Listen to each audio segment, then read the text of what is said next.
Having trouble with your garage door? Problem solved. Call Direct Service Overhead Garage Door Company. We're your go-to team for garage door repair, new garage doors, openers, and more. We offer same-day service. We're always ready when you need us. Best of all, you can book your appointment online or talk to a live operator 24/7. No machines, no waiting. So whether it's a broken spring or a brand new garage door, trust the local experts at Direct Service Garage Doors. Call us today or visit directserviceoverhead.com.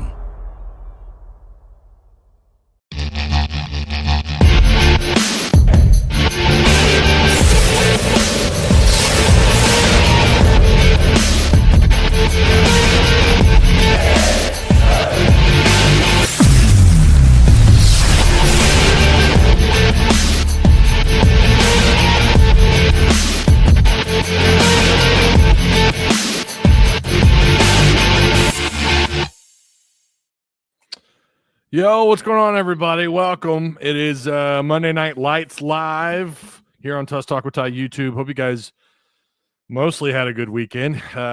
So, yeah, weather got a little bit warmer outside. I'm not a fan of that, but whatever. False fall. You are a son of a bitch. Really thought we were going to keep that, I don't know, 7 o'clock, 50 degrees, 52 degrees outside. I thought we were going to keep that for a little while longer, but we did not. I think we got the last gasp of summer here, though. I looked at the forecast for the next 2 weeks. Yeah, and it's who wants mid to low 80s most of the time. Oh, well. Who wants to work outside in the cool weather? You know, Right. That's asking too much. It really is. It's asking way too much. much. All right, guys. As you're piling in here, make sure you like, share, hit the subscribe button. We do appreciate everyone for being in here. Hey, let's help. I do, of course, appreciate our lovely sponsor, Direct Service Overhead, the first sponsor of this live show, and Travis has been here as a sponsor since I started taking them on, since I started taking sponsors on and made Pig Trail Network a LLC. He was the very first. He's still here, and I appreciate the hell out of you. But I also really like keeping this show independent, so please consider joining Tusk Talk with Ty Patreon. Last thing I want to do is throw up a whole bunch of logos all over the screen and do 6 or 7 ad reads in the middle of the show. So Look like WWE right now. Yeah, right. Yeah, I have the logo or have all the logos on the screen and the little scroll bar at the bottom. I guess that wouldn't be that big of a deal, but I do like being independent, and I do like being mostly basically community funded, outside of course, like I said, Direct Service Overhead. So please consider joining Tusk Talk with Ty Patreon. So we already basically introduced, you guys know Travis Ford is here with us. He's with his kid is at football practice, but he's taking some time out of his evening to hang out with us.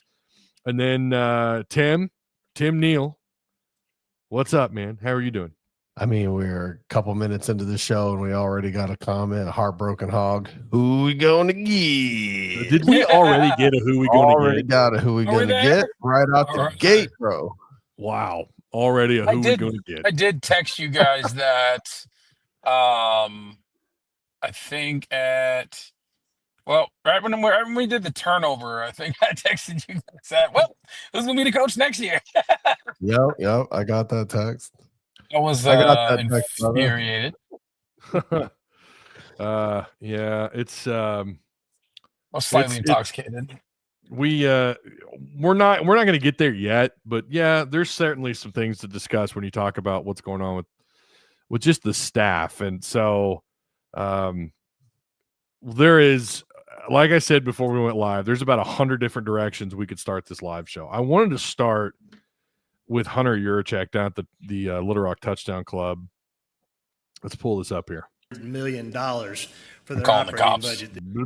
Let's rewind it here. Well, I will tell you that there's a big canyon within the SEC where we sit at a $181 million budget. And there's multiple schools that are over $300 million for their operating budget this year. That's within the same conference. But at the same time, I'll tell you, like, I know the focus is on football and we all want to win in football, but at the same time, those schools have been outspending us for the last decade, and we've still won more SEC championships among more sports than any school in the SEC. And so I think we're doing just fine at the University of Arkansas, and I think we're set up to win a national championship in men's basketball moving forward. We know we're set up to win a national championship in baseball moving forward, and I think we're set up in several other sports to win a national championship. Football, where we are right now, we're not set up to win a national championship. I'll just be brutally honest with that. But I think we're set up to compete really well in the Southeastern Conference, especially now with the new revenue sharing model. Thoughts? Not great, Bob. Travis. Not great. Travis, You got thoughts more than that. Yeah, you've got a little bit of a delay on your end, so we'll start with you, and then we'll pick up where you live. Sorry. Where you live off. Is it any better? Yeah, It's better. It's not a real bad delay. It's like maybe It's actually like there's a thunderstorm rolling in, and like it's all dark and the super windy. My bad. Yeah, dude, I don't know. There's two ways to look at this, which we were talking about this beforehand. Timmy, I'm gonna let you say your way. I'm gonna say my way as a casual fan, because that's really all I am. Is God forbid a recruit hears this. You know what I mean? It's just like, well, we ain't ready for that, and we can't afford your ass. So sorry, but we're good in every other sport that no one cares about, except basketball and basketball, baseball. Yes, we care about those. I'm just saying, I know we're winning national championships, guys, but if you're saying that you can't win a national championship or we aren't prepared for that, and the one thing that keeps the lights on, I don't know what we're doing. Yeah, it feels like more of the same. Every time he goes down to the Little Rock Touchdown Club, it's like, yeah, man, they're I guess they just don't have enough to yeah, he says they have enough apparently to compete in the SEC. They just don't have enough to win a national title. Now, to be fair, those two things were the same thing. Say what? Used to be those two things were the same thing. What do you mean? If you could compete in the SEC for a championship, you were competing for a national championship. Oh, yeah. You could do one, you were doing the other. Yeah, I thought you were trying to tie in the money with so I get, we kind of discussed this briefly before we went live. I get the perspective of, hey, he's down there, Frank Fletcher's down there, all the big money bags. Everyone talks about Northwest Arkansas like, there's a millionaire per every, 1,000 people up here. That's not true. I mean, maybe that's true in like Bentonville and parts of Fayetteville, but more so it's about the millionaires that give a damn. Right. And so that's the problem. That being the reason, why he's bringing that up again. But it does kind of have that. I don't know. It feels like it has that kind of like, I don't want to say loser mentality, but it's almost like, hey, we are what we are. We'd like to get there. Now, to be fair, there's a lot of this clip that's from Little Rock Touchdown Club. We also have another clip that I want to play if I can share my screen here later that Hunter Yurachek had mentioned, but pull that down really quick. But yeah, I don't know, man. I don't know where I'm at with this. This is a difficult one because I just feel like it's more, it's like a recycled message.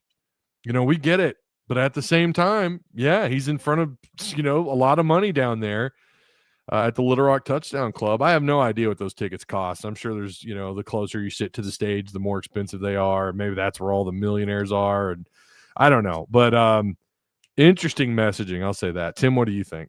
Well, I said this earlier to you guys. I think everybody should kind of think of this where, when you, for instance, you go to church, your pastor's going to be asking for money. They ask for the tithe. You're supposed to pay a tithe at church, but they still ask for it all the time. When your kid's at school, the school's asking you to pay for all these fundraisers for your school and for your teachers. They know that it's coming. They still ask. The thing about it is, what happens when you stop asking? People stop giving because they think you don't give a damn. So if he goes down to the Touchdown Club and he doesn't bring up the deficit between the upper end SEC schools and Arkansas, then he doesn't say, well, we have an excuse. There's $120 million difference between us and Alabama. Then people are like, oh, he doesn't care. And what you don't want to sound like is you don't care. in his position, he doesn't want to be the guy who didn't care enough to ask. He's always going to ask. He's always got to ask. And the way he does that is to point out the difference between the upper tiers, Texas, Alabama, probably Tennessee. He's got to point out the difference and say, these guys are spending $300 million a year. We're spending $180 million a year. We need more. Yeah. So and again, I want to point out there's, if maybe some of this is out of context, that's fine. But like, you can go watch the video. I swear, like the first half hour, I don't even think Hunter takes the stage till 16 minutes, I think. Well, they definitely spent 20 minutes introducing sponsors. That's the way they always do it, and it's brutal. God bless them. They got to do what they got to do. I wish some of that money would go to the school, I guess, but whatever. They did. The one thing they did get into is the naming, right? They got into a few things. Dang, it's windy. They got into the name, selling the naming rights, and mentioned that they're actually looking into that over. Dude, it is scary windy right now. This is crazy. You can't even hear it.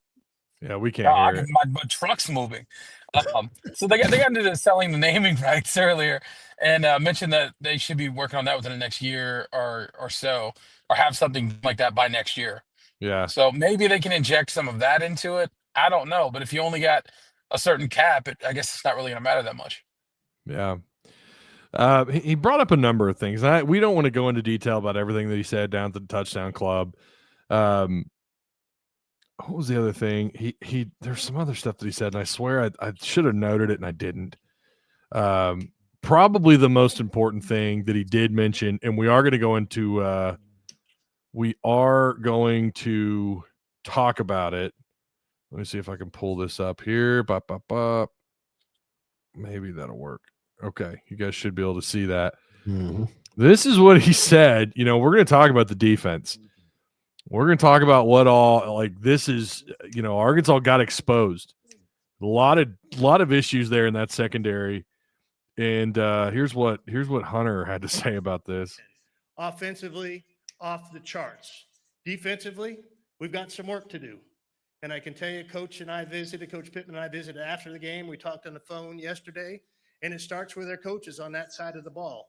And they're addressing some things. They've got to do a better job preparing our young men and putting them in positions to be successful. And I think you will see a big difference in how our student athletes play on the defensive side of the ball. And again, that starts with our coaching staff doing a great job evaluating tape, putting together a great game plan, and implementing that game plan, because it's their job to put our student athletes on that side of the ball in a great position to win. Now, we win as a team and we lose as a team. All right. I'm not putting a loss on our defensive side of the ball, but that is an area that we've got to improve in, and we'll continue to get better on the offensive side of the ball as well, if you can believe that.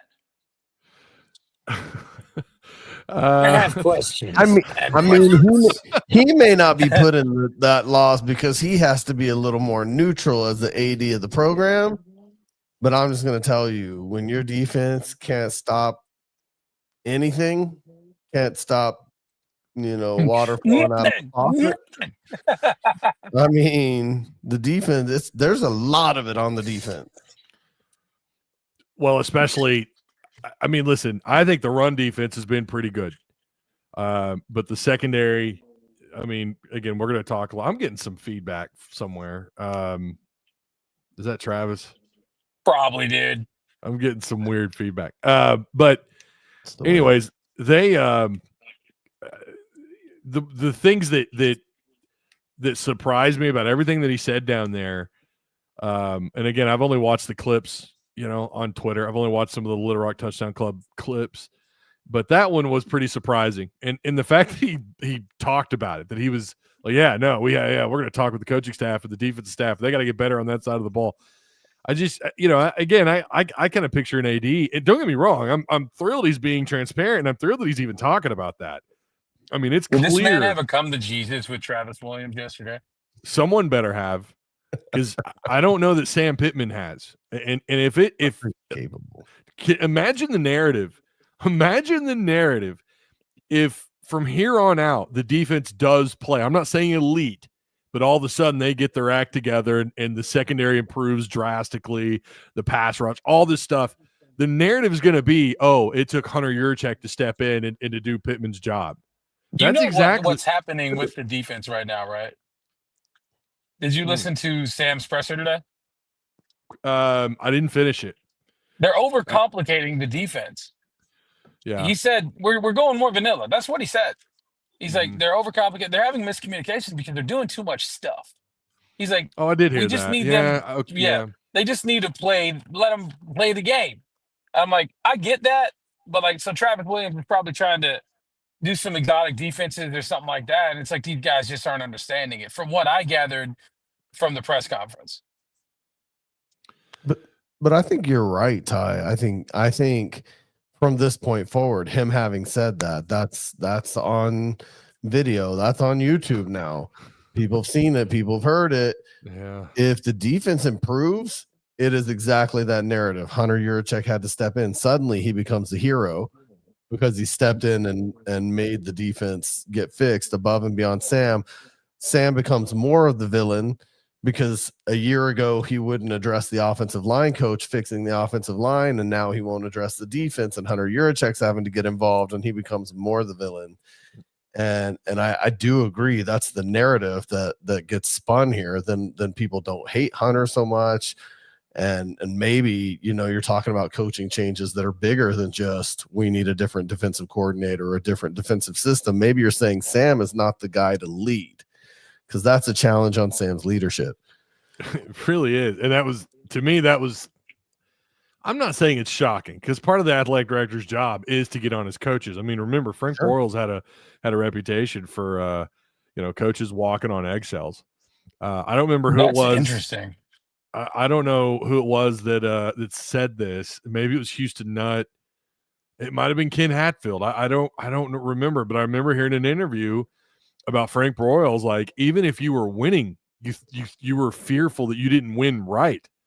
And Frank Broyles would have conversations with people. Now, I don't know. Jeff Long was a CEO type guy. Jeff Long, as far as I could tell, just, hey, I'm going to get you money.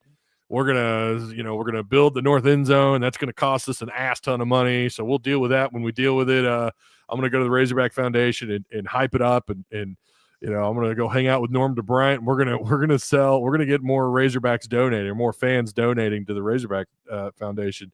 And I felt like I don't know if he had any conversations with his coaches or not.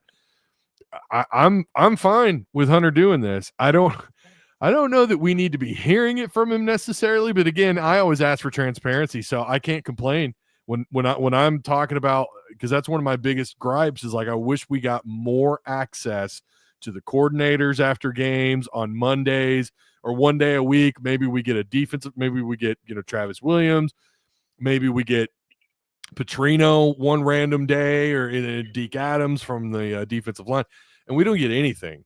And then we want more. We demand to know what the hell's going on. And Hunter Yurachek is down in Little Rock, and he's telling you exactly what's going on. He also made some weird comment about a third lane. Travis, did you hear that? Yeah. Basically what he was saying is there's the revenue sharing lane. There is the NIL, the actual NIL lane. Okay. Which is where they get deals, individual deals to players. The third lane he's talking about is cheating. And that's exactly what he's talking about. And he's basically was like, and we're going to be. And that's where we lose Travis. Sorry. Right when it was getting good. I don't. Okay. Try that again. Yeah. Oh, my God. Oh, that's when Big Brother's watching. Big Brother's like, nope, Travis ain't saying that online. The University of Arkansas, University of Arkansas's got, they're listening in on this live show. He's gonna. So while we're waiting on Travis to come back, make sure you like, share, hit the subscribe button. Remember, sharing is caring. Please share the content, and make sure you hit the notification bell. Please consider joining Patreon. My God, what is going on? Extravagant. It'd be one thing if you or I were on a point. He was mid sentence, like he was spitting some fire, and then literally the most important thing he had to say gone. Gone from the show. Okay. Can you hear us? I miss my studio so much. Yeah. My wife called me, all right? I ignored it the first time, and then she... I dropped my phone. All right, I ignored it the first time. She called me again. There was no way I was ignoring that one, bro. Get me killed, man.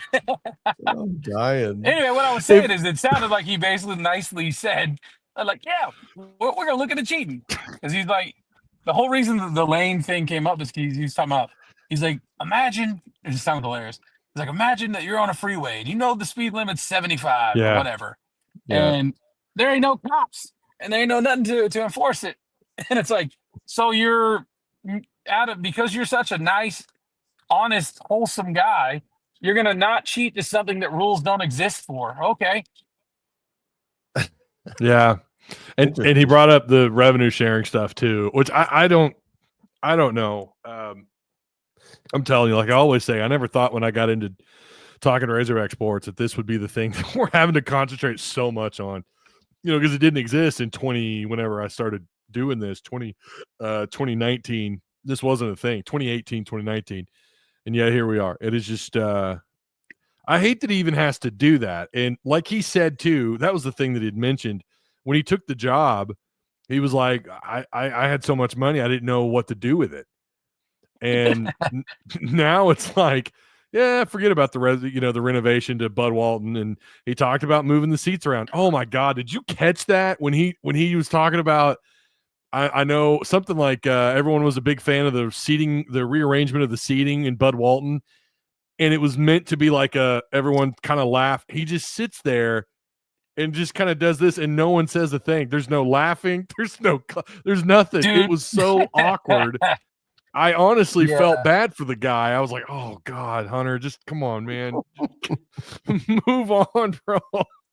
I don't feel bad for him anymore because he has the problem that I keep seeing is that he just says too much stuff.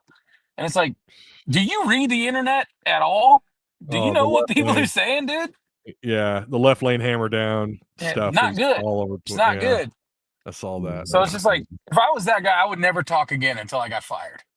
Well, or at least don't, it's kind of like Pittman. Pittman will every once in a while, he'll just say things like, I didn't know what to do, and he did it again, even though it was, yeah. That was out of sheer pissed off, too. He's like, no, what do you want me to do? What do you want me to do? Right. We want you to coach your way through a game. We want you to win a game that's a one-score game for once. Yeah. What do you mean I should have went for it on the first fourth down we did? What are you talking about? Let's see. Someone had said that this is the last win. Last win? Memphis would be the last win for Arkansas. And I'm trying to find the comment. Everybody forgot Mississippi State got a football team, I guess. Mississippi State's winning games. Well, no, I mean, this person's saying Memphis is our last win. It's our last win. Yeah, I'm hearing it. Dude, that would be crazy. I'm not agreeing with it, but I'm hearing it. Well, I was talking to Travis. I thought Travis maybe misheard it. I can't find the comment now. Oh, there it is. Curtis Johnson. Memphis is our last win. Maybe or maybe not. I don't know at this point. Fair. I don't know what to do with my hands. I give up. Oh, we got at least 3 wins. We got at least 3 wins still. I am definitely. I was going to bring that up tonight, asking if your preseason prediction, if you guys remember what you had, if it changed at all. And I don't know if I want to talk about that tonight or wait until Wednesday, because we're going to give our prediction for Ole Miss on Wednesday. For Memphis. We're going to give our prediction on Memphis, but I was going to wait. Unfortunately, they just called practice early. I got a dip. Okay. All right, man. Thanks. I'm sorry, guys. See ya. I mean, we're trying to get him on here. Oh man. Love the guy. Travis is our boy. But where the hell was I? What was I saying? Okay. So if your preseason, wins and losses changed at all based on what you saw against Ole Miss, but we can wait till Wednesday to talk about that. But I mean, that's an easy answer. I won't go through it. We can go through it later. But the answer is, if we won, mine would have changed. We lost, mine has not changed. It's that easy. Yeah. Good Lord. Taylen Green. I don't know if, man, someone pointed this out in well, now it won't let me. There it is. It wouldn't let me kick Travis out of the studio. This was a interesting take from Matt Miller. And if you don't know who he is, he's an NFL draft. He's a scout. He's an ESPN NFL draft analyst, an insider. So he says this about Taylen Green: if you wiped away previous tape and expectations, hype, and recruiting rankings, the top quarterback prospect right now for 2026 would be Dante Moore, John Mateer. I feel like I'm pronouncing that wrong. Is it Mateer or Mateer? Whatever. Someone will correct me in Discord, I'm sure. With Fernando Mendoza and Taylen Green ranked over a lot of the names we expected to be high on the list. I'm going to be real. I haven't watched John Mateer. I haven't watched him play. Why don't we call him like he really is? Mater? Mater? John Mater? Oh, John Mater over there? Yeah. So here we have a pretty big name here that pays attention to the draft. And this is a guy right now in Taylen Green whose draft stock is obviously starting to climb. And this is, it's awesome for him. And I'm going to be real when I say this. I've thought for a while he is a draft pick. Now, I never in my wildest dreams would I put him as a top 3, top 4 prospect. I think I said going into fall camp, I could see him maybe as a 5th or 6th round quarterback, simply because of his athleticism and his ability to make plays out of the pocket. It's very impressive. I'm curious about his 40 time and his all that stuff, like what he could do at the NFL Combine. At this point, I feel pretty confident in saying he's going to get a Combine invite if he keeps with this. And hell, even if the year kind of turns for him a little bit, he still might, simply because of his the narrative is this dude is one hell of an athlete. So I'm sure one way or another he's going to get a Combine invite. So, and he may not participate in the 40. I'm very curious though how fast this dude really is. But here he is, Tim. His stock is climbing. Are you surprised by this at all? And do you think he can maintain this? I'm not surprised at all. If you had told me that this was going to be the case in December of last year, I would have laughed in your face. He was throwing balls behind people all season long. He wasn't getting past his first read. He could run the ball, he could escape, but he wasn't a good quarterback last season by any stretch. And it was hard to say, was it really him or was it the offensive line? And now it's hard to say who's more improved. Is the offensive line more improved or is Taylen Green more improved? But what you do see for sure is he's leading receivers. He's hitting them in stride. He's getting past the first read consistently over and over again. He's mostly making good decisions. He did have a boneheaded interception against Arkansas State. One that was absolutely boneheaded, but for the most part, he's making good decisions. And that's something that he was not last year. He deserves the accolades he's getting right now with the play that he's had. He's definitely not the reason that we lost the Ole Miss game. He's the reason we were in it at all. Yeah. So him and Mike Washington. I'm not surprised by that. He I thought he was pretty good last year. I certainly as I've said, the thing that he needed to shed was the fact that he was a double-edged sword. Like he could be great and then turn around and just cost you. And that was the part that kept him out of that conversation. And it's why that, finishing just 6-6 on the season, not that that's his fault, but when you talk about like notoriety and narratives and whatnot, that's the reason why he wasn't really talked about. He didn't have a ton of passing touchdowns against SEC or even P4 opponents.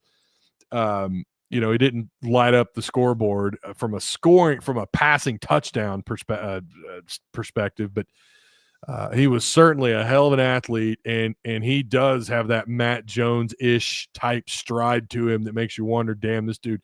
I mean, we've seen him run right up the gut on Arkansas State. Granted, it's Arkansas State, but like he went almost untouched. I don't remember how long the run was, but it was a hell of a long run.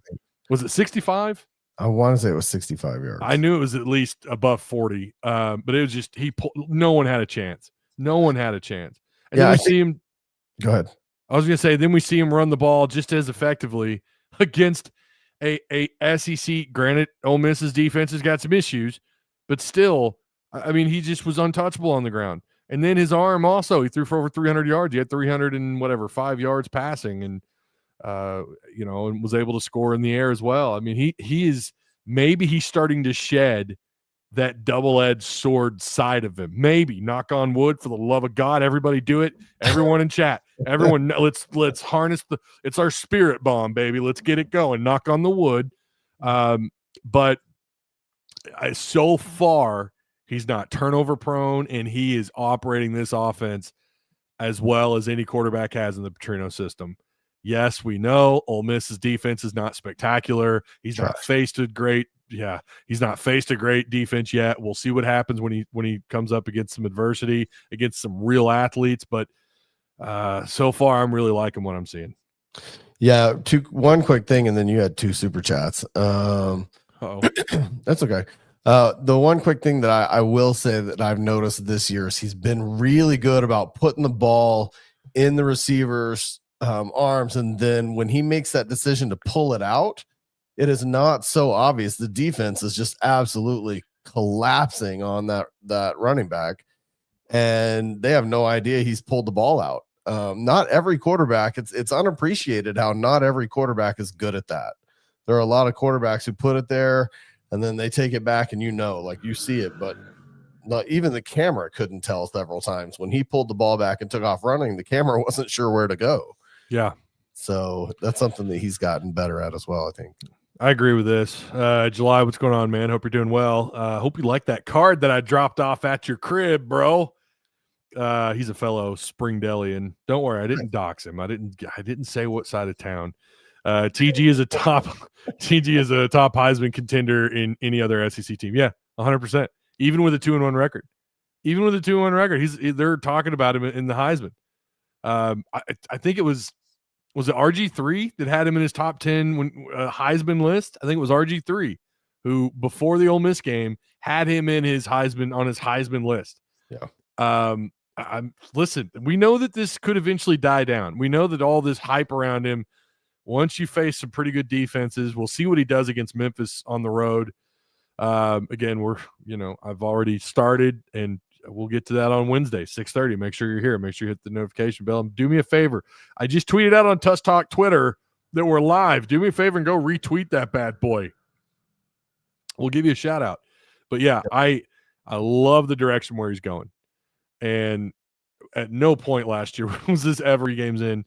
We liked what we were seeing, but we also saw and had to acknowledge the bad as well. I like our running backs. Yeah, golly, man, this soda is just coming right back up. You had one more from Fishman a little farther up. Did I? I thought I got it. Oh yeah. I put it up on the screen. I just didn't read it. Oh, I didn't see it. I was paying attention to Travis or something. Yeah, I think that was right in the middle of Travis's, his issues. A defense this blank and awful is sabotage to a football team. I can't argue it. Yeah, I can't argue it. Really can't. Yeah, someone was saying that they don't think that he's an NFL quarterback because of his height. Isn't he? What's he? 6'3"? 6'6". 6'6". Yeah, that's right. He's a great college quarterback. I still believe he's too tall. This is Kim Jong from Discord. I still believe he is too tall with too long of a throwing motion to be an NFL quarterback. Listen, I mean, that was one of the gripes about Ryan Mallett, was that his throwing motion, it took him a while, and his point of release was so high up, he kind of made up for it, that just having raw arm strength. And they will try to force him into wide receiver. Listen, again, he is an athlete. Yeah. I mean, the dude can absolutely create separation running the football. I mean, because he's just so damn fast. Yeah, Josh Allen's really tall. Josh Allen is like 6'5", 6'6". Phillip Rivers was 6'6", 6'7". I mean, but it is a different time when Rivers played. Yeah, Big Ben was huge. Was Brady 6'5"? I know he was tall. I was thinking like 6'3", 6'4". Yeah, I don't know. Brady's saying he's 6'5", or he was when he played. I mean, obviously he would still be. Tom Brady's 6'4". Okay. Only 2 inches. Yeah. Yeah, Herbert's tall. Yeah, so I mean, just because you're tall and you have long arms, I don't think he has. I don't know. That's something I guess I need to pay more attention to is how quickly he can release the ball. I mean, it seems like he's getting the ball out faster. I know that, and the thing that I'm loving about Green is how well you can actually see him. Like he looked the safety off against Ole Miss. He made this play where I noticed he kind of looked the safety off and was able to make the throw. He's doing things again last year that did not stand out, and it's entirely possible we missed some of it, but he's just he's grown in this system, and it's very obvious. He has. I do think the offensive line play is significantly better than last year, and that makes a difference. We said all last year, he gets one read and then he's running for his life. Yeah. So is he reading too slow, or is the offensive line terrible? But the offensive line truly was terrible last year. And it seems like, even though we haven't played a real true defense, because Ole Miss defense is trash. I mean, let's not joke around about it. It's garbage. It seems like the offensive line is playing so much better for him right now, giving him a chance to make those reads. Yeah, it's a wonder what can happen when you've actually got a little bit of time to throw the ball, and he is more confident in the pocket. I mean, he's staying in there. It looks like he's only taking off when he senses pressure. It's not him kind of second guessing himself so far. Again, like you said, like I said earlier, they haven't played a good defense yet, so we'll see what happens when the pressure comes. By the way, last year he ended the year. I may have to take another look at this. I think it was something like 36% of the time on his dropbacks, he was pressured. And folks, that's a lot. That's a lot of pressures. Yeah. When you consider that this is an offense that does throw the ball a little bit. So, all right. On to what happened on Saturday, Tim. Arkansas looked in the mirror Saturday. Yeah. That's the hot take. That is, yeah. Arkansas looked in a mirror, because that's all Mississippi is Arkansas, a ranked version. Yeah. Well, and one that played a quarterback that, nobody, everyone I was talking to was like, this doesn't matter. Like, we're still going to, this guy has, he doesn't have the experience despite getting a few snaps the week before. I think he threw the ball like 6 or 7 times. I'm going to be real. I didn't know. I watched his snaps and his throws. I thought, okay, yeah, those are pretty easy throws. But did you catch the announcers, what they said? Which part? For his career up to that game, he had played for a total of 60,000 fans. And that was the first time in his career he was playing in front of 60,000 fans at once. Yeah, I did hear that. Yeah, at once. Totally underestimated that guy. Yeah. But this is what happens, right? When they got exposed. The secondary finally got exposed. And this was the thing we talked about last week. We've mentioned it before. What happens when the defense has got to play a really good offense? Well, they got left in the dust. And what is crazy to me is how poorly our linebackers play in pass coverage. How poorly, and thank God Kenai Walker's doing okay. All right, thank God he was able to travel back. We're glad he's sounds like he's okay. We don't know if he's going to play this week. I'm going to be real with you. Kenai Walker, he's not a starter. Based on what he did against a quality offense, he gave up on 9 targets, 7 catches for over 100 yards. That's a completion ratio of almost 80%, giving up a 40-yarder and 2 touchdowns. Now he did have a pass breakup, but he's good for 1 or 2 of those. I mean, he is. He can get a pass breakup here or there. He can he's good for 1 of those. But it's bizarre how night and day different he was from Arkansas State to Ole Miss, though. I mean, that just tells you That kind of tells you how bad Arkansas State actually was. Xavier Sorey was targeted twice. He gave up two catches for 26 yards. And then Stephen Dix, 5 for 5 on targets. When he was targeted by the quarterback, 5 for 5 for, 90 yards with a 62-yard play given up. It's just abysmal. Shakir Smalls played pretty well. Shakir Smalls didn't get a lot of targets. He did give up 2 of 3, so he gave up 2 catches off 3 targets, so it's about 67%, but only 5 yards. Julian Neal was targeted 5 times, and I thought Julian Neal, he did okay. He did give up a 17-yarder, but he gave up 3 of 5, which is 60% at 41 yards. Just too high of a reception ratio, too many yards after catch. 86 on Dix, 32 on Sorey, and then 14 on Kenai Walker, which isn't a ton. That's going to happen. And 57 on Caleb Wooden. Wooden was only targeted once. Again, this is according to the deep analytics here on PFF, but he was targeted once. He gave it up for 64 yards with a 57 yak off the catch or after the catch. That's how bad and how exposed this secondary got. And maybe it's true.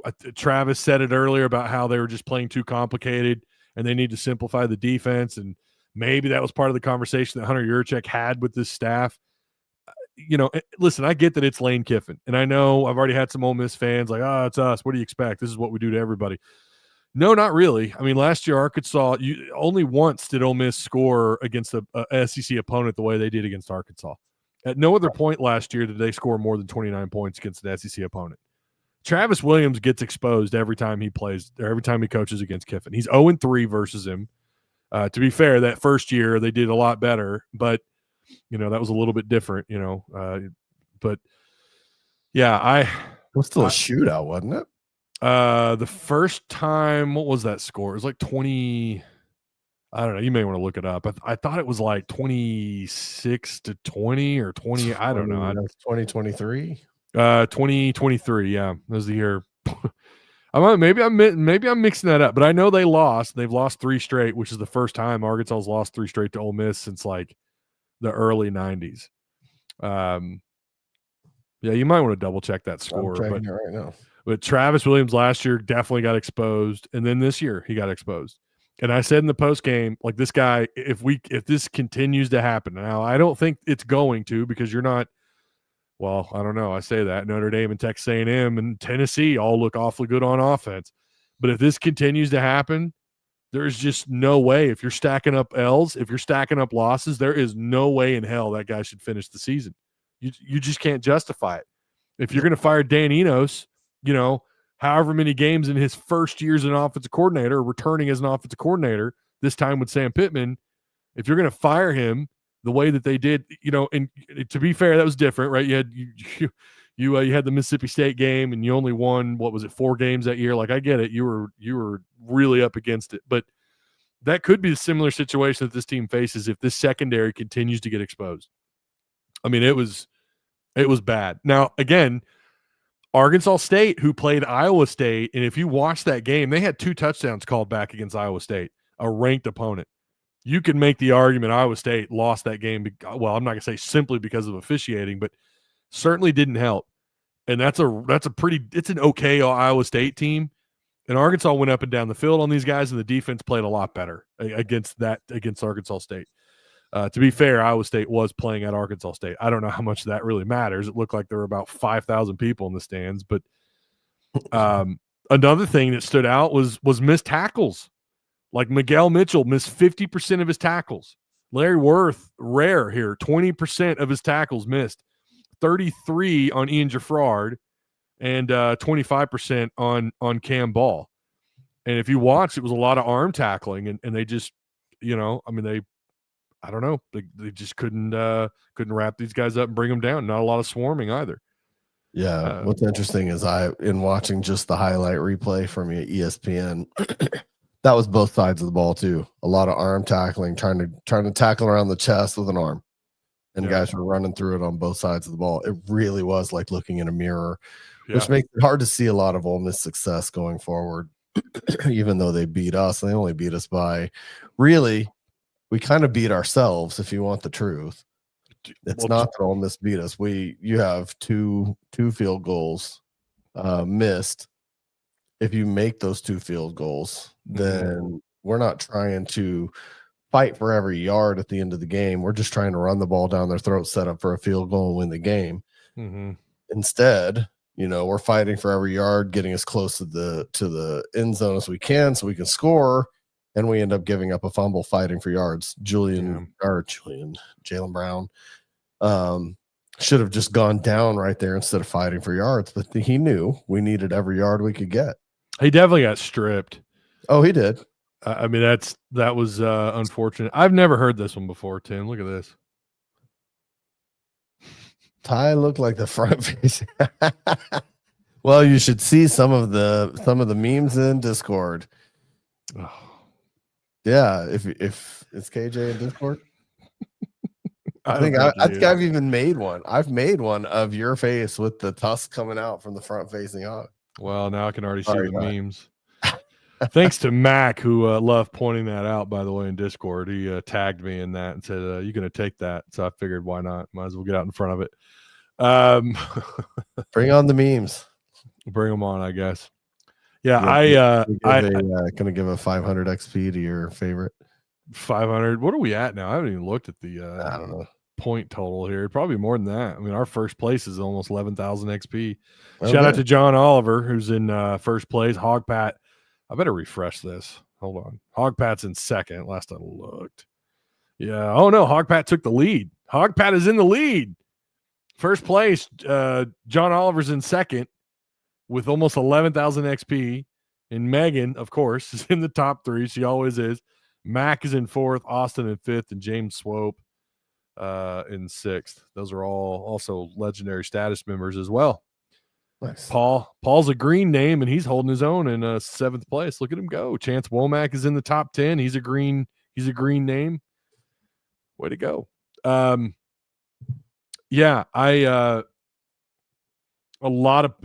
I mean, really, you can argue there might have been 13 points left on the field, 2 missed field goals, and I think they would have scored on that final drive if not for the fumble. I mean, we're at that point. Who knows, right? But I think they probably would have, even though they didn't. I feel like the way they would have approached it in the first place would have been different. So, yeah, the way they would have approached lining up for a field goal versus trying to get a touchdown and run the clock down. I think the entire approach to the offense is different if we hit those field goals. Yeah, that's true. It's a different outlook for sure. If you I don't know, go for it on that first one. I mean, again, like I said before we went live, it's easy to do that, when we've got hindsight on our side. But even when it was happening, I was like, "What are you doing? What are you doing? This you've got a young guy here. You're trying to kick that long of a field goal. Just go for it." I mean, they can't stop the run, so we know that. And if they did their scouting report, which clearly they did because they ran the ball so well, just run the damn ball, man. And you would have been fine. Instead, they, missed the field goal, and then they missed another one. So, and then you wonder if they've crushed kind of his confidence for the rest of the season. I know it. Like he's going to worry every time he steps on the field now. Is he going to miss another one if it's longer than 45? Yeah, he is a freshman.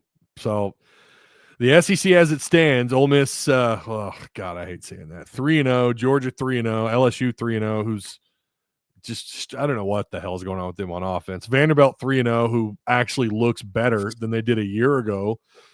Yeah, Auburn 3-0, Mississippi State, Missouri, Oklahoma, A&M, all 3-0. So did Missouri actually play somebody this week? Missouri, well, they played, Louisiana. So no, so they haven't actually played anybody. South Carolina beat Missouri this week.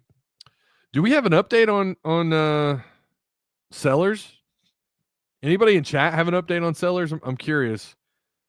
Because against Vanderbilt, he was knocked out. He did have he was 6 of 7 for 94 yards, but he did throw a pick. and he hadn't really done much on the ground. He had negative yardage on the ground. So, oh, did they already meme my? Oh, thanks for that, Mac. Appreciate it. I'm already getting memed. It didn't take long. That didn't take long. If you're in Discord, I don't know. Or if you're not in Discord, you're missing shots of me. Oh, and there's a little family shot. I think that's supposed to be like July. Oh no. That's Pat, Matt, Megan, Travis, and Mac in front of War Memorial Stadium. That's a pretty good AI there. Pretty good. It's well done. Again, make sure you guys like, share, subscribe. Beamer's already said he's pretty optimistic Sellers would be able to play the next game. Okay. Well then, yeah, that'll be interesting to see what happens. That's going to be a really good matchup. If he plays, they destroy Missouri, my opinion. I haven't watched enough of Missouri yet. I don't know. Sellers is good. I just think he was overhyped like crazy. Him and Lagway both. Like everyone's acting like these two were like they were going to lead the conference, and Sellers is, well, and of course you've got Manning at Texas, but that's not really been the case. Ty, did you watch? Yeah, Hogblitz, we already went over it. Did you watch Hunter at the Little Rock Touchdown Club? It's a must watch. Hunter basically states he refuses to do what it takes to compete.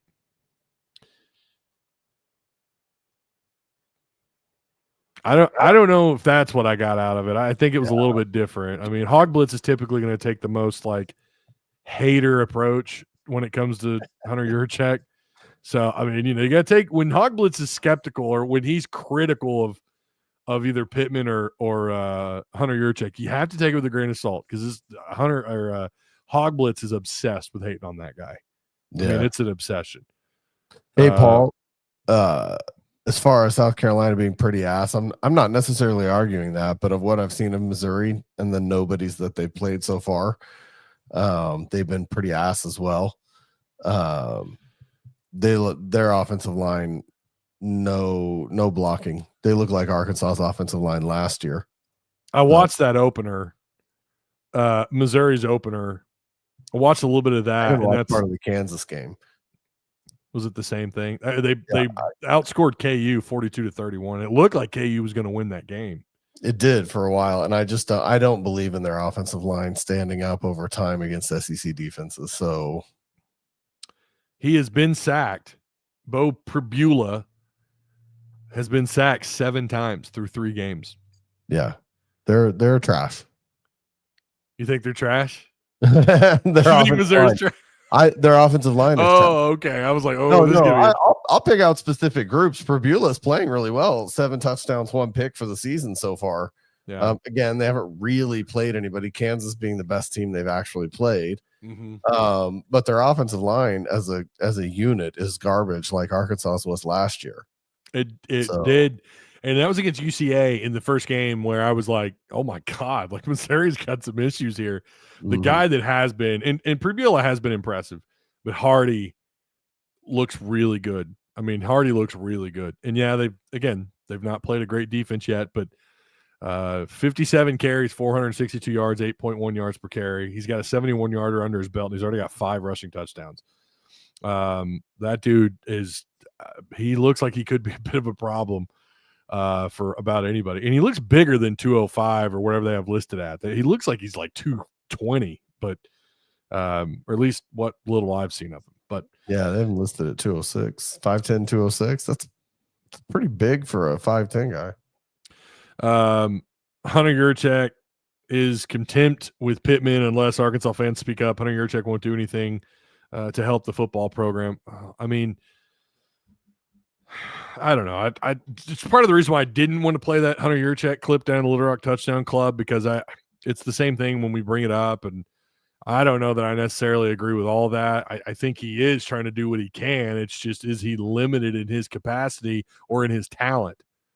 Is that what's going on with Hunter? He's not, Jeff Long could spend money, but he could also make money. And can Hunter do that? And I've been very skeptical of how he handled NIL. I've been skeptical about a number of things with him. And, and he says that the reseeding in Bud Walton, I think he said generated did he say something like $10 million? I thought that's what I heard him say.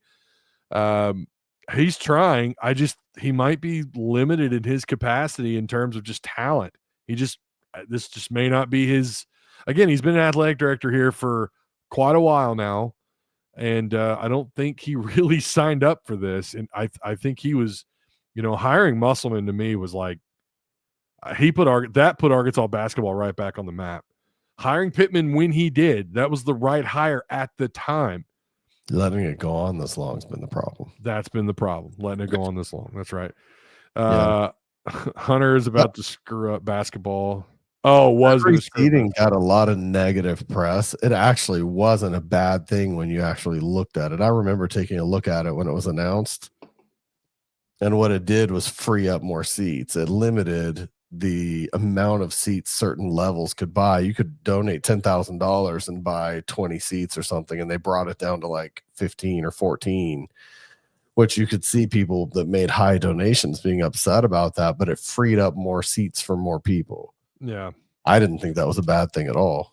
So, and I think I don't know if Squatch is talking to me, but he said that Tyson is the reason why basketball is good, not Hunter Yurachek. Yeah, no, we've acknowledged that before.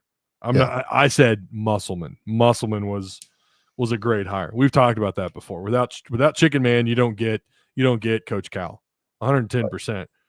But I mean, it is whatever. I don't know how many of those reports about the other coaches he reached out to. I don't know how accurate some of those are. I know he reached out to a couple other names that I wasn't that thrilled with. Or at least that's what was rumored. Sometimes it's difficult to know what's true and what isn't. But yeah, obviously getting Cal here was not his doing. That was Chicken Man for sure. Musselman is Hunter's only bright spot. Disagree wholeheartedly. You look at it may not be revenue generating sports, but women's sports outside of basketball has just been like they're all winning. They're all being talked about. Softball, soccer, hell, gymnastics. I'm pretty sure those are all his hires. And then when he hired Pittman, that was the right hire. Like Tim said, keeping him as long as he has been the giant question mark. The extension, I think, was the mistake. Yeah. Hunter Yurachek said the basketball team is good for a championship, so is baseball, not football, quote unquote, to be fair, but hoping the revenue sharing will help them be competitive. This is Jeremy Robertson. I think Jeremy asked about Quincy Rhodes earlier, and yeah, Quincy Rhodes did play in the last game. In fact, Rhodes was one of the bright spots. So I don't want to make this out like Arkansas was all bad on defense 100%. Quincy Rhodes had 3 hurries in that game and damn near had a sack.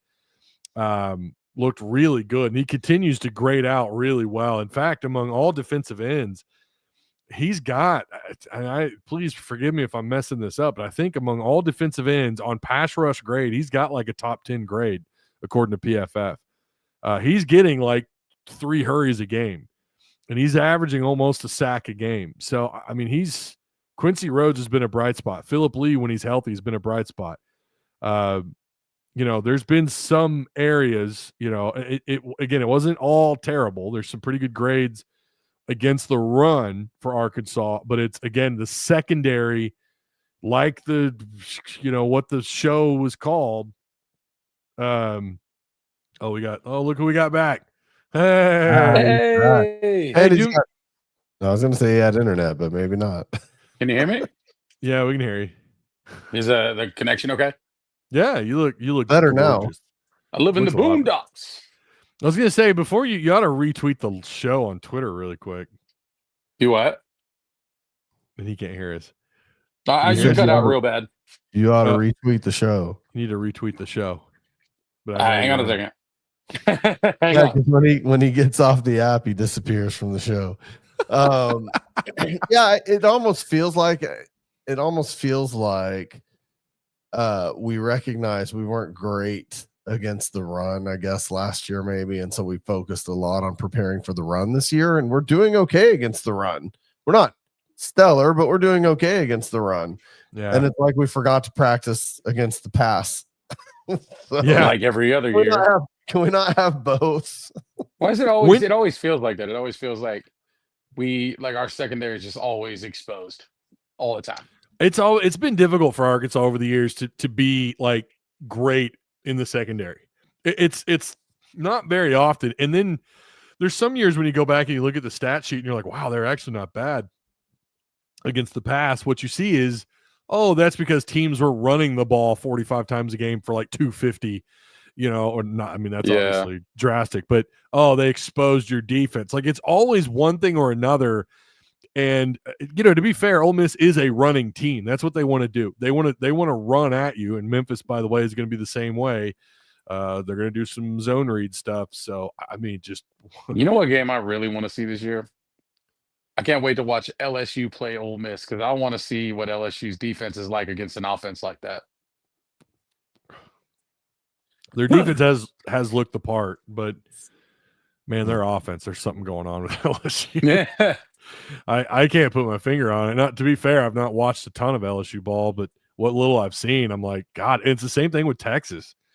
And this goes back think to Arch Manning is overrated, bro. Dude, this goes back to what we said before the season. Teams are going to drop off. Now, to be fair, there are some teams that look way better on offense than I ever imagined they would. Mississippi State has definitely, and that could be that we could go in that direction. Oh, by the way, Aragorn got his card. Hey, congrats, Aragorn. He got his Darren McFadden, Felix Jones autographed card for being a legendary status member of Tusk Talk with Ty Patreon. Nice. That's awesome. That's awesome. So let's just ask the question then. To hell with it. We're going to ask the question.